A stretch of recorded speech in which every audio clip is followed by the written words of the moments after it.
Hi, my name is Kat Hardy, and I'll be reading Psalm 3 for today's daily devotional. So, Psalm 3 is our introduction to David, speaking more personally in his emotional response to his son Absalom taking the throne in Israel.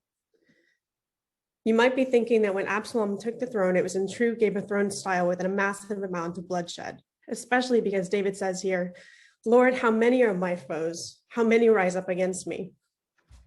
But first, before there were any armies on the approach, Absalom's strategy was more akin to a political drama than a wartime special. It says in 2 Samuel, in the whole land of Israel, there wasn't any man as handsome as Absalom was. That's why everyone praised him. Okay, so there's a lot to live up to here. What was so special about Absalom anyway? It says from the top of his head to the bottom of his feet, he didn't have any flaws. So he's not just regular hot, he's super hot. Except hotness in ancient Israelite standards apparently equated to how heavy a man's hair was, because it says next, he used to cut his hair once a year when it became too heavy for him. Well, that's not so weird. We're all pretty much doing that in lockdown, right? Except then he would weigh it.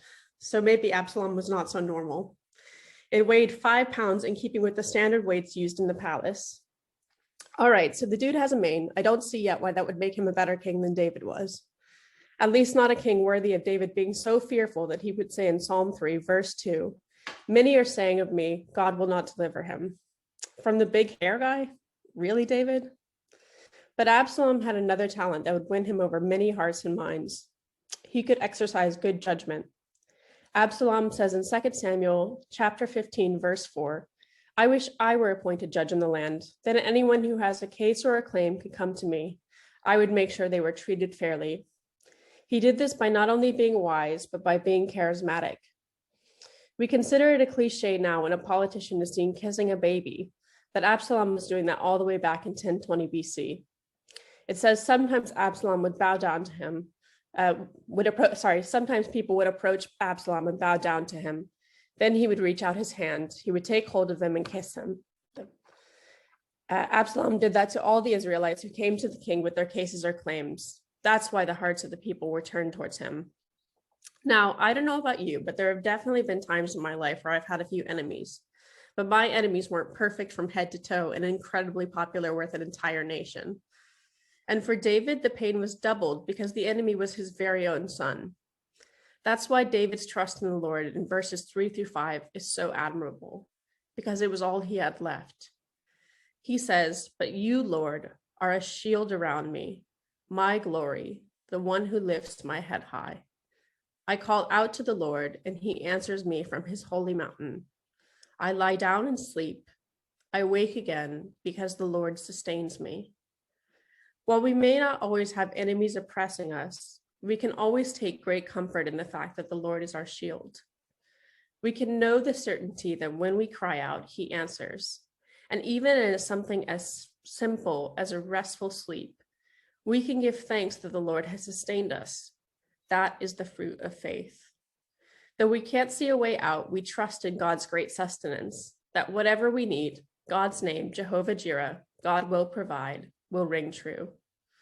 On mornings like the one we are enjoying together today, we must rest in that sustenance, because in that rest, God may just be preparing us for our next great battle, just like he was for David. David may have been known as a warrior king, but in Psalms like this one, we see his true heart, that he was also the warrior king. The very act of sharing our worries with the Lord can force us to be weak enough to trust God to deliver what we cannot. David finishes by saying, "I will not fear, though tens of thousands assail me on every side. Arise, Lord, deliver me, my God. Strike all my enemies on the jaw and break the teeth of the wicked." Now, as David invokes the Lord's name, he finds his strength. He is no longer afraid of the tens of thousands of enemies around him. Why? Because as it says in the final verse, "From the Lord comes deliverance. May your blessings be on your people."